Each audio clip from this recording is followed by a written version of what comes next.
Most homeowners never hear about drip edge until they're already replacing their roof.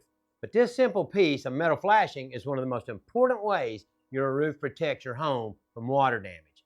Without it, water can get behind your gutters, rot your fascia, or even reach your decking. So before you move forward with your roofing project, it's important to understand exactly what drip edge does. I'm Bill Ragan, and I've been solving problems with homeowners for over 35 years. Today, I'll explain what drip edge is, the different types, and why proper installation matters. Let's get into it. What is roof drip edge? Drip edge is a metal flashing installed along the edges of your roof. Its main job is to direct water away from the fascia and into the gutters. It creates a clean, protective edge that keeps water from curling back underneath the roof materials. Why is drip edge required? It prevents water from getting behind the gutters. It reduces the risk of fascia board rot. It helps protect the edges of your decking. It keeps insects and pests from getting into gaps under the roof. It meets modern building code requirements. What types of roof drip edge flashing exist? The first one is type C, which is commonly called an L style. It's simply a 90-degree bend. It's normally used on older roofs that you're trying to protect the edge of the decking without covering up a fancy molding. It offers basic protection, but isn't as effective as the newer designs. Type D is a T-style drip edge. It features a slight outward flare, and it's better at directing water from the fascia. It's the most commonly used drip edge with asphalt shingles. Type F is a gutter apron. It has a longer flange designed to extend over the gutter.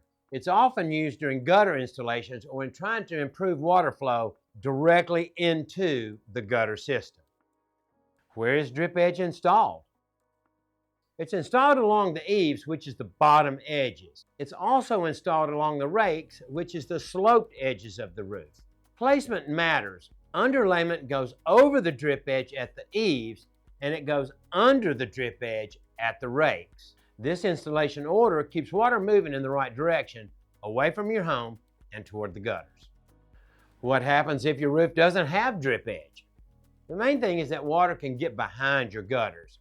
If that happens, it's going to cause your fascia boards to rot over time. The edges of your decking can swell or weaken. The gutters may overflow or not drain properly. The overall roof lifespan may decrease. Summary of key points. Drip edge is a metal flashing that protects the roof edges from water damage. It helps guide water into gutters and away from your fascia and the decking. Different types exist, but type D and type F are the most effective today. Proper installation is crucial to how well it performs. Understanding drip edge helps you recognize whether your roof is being installed correctly and ensures your home is protected at some of its most vulnerable areas. If you want to learn more about roofing components and what goes into a properly installed roof system, watch our next video about starter shingles. I'm Bill Ragan with Bill Ragan Roofing Company. Thanks for watching the Roofing Channel. Don't forget to like and subscribe so we can continue helping homeowners just like you. I'll see you on the next one.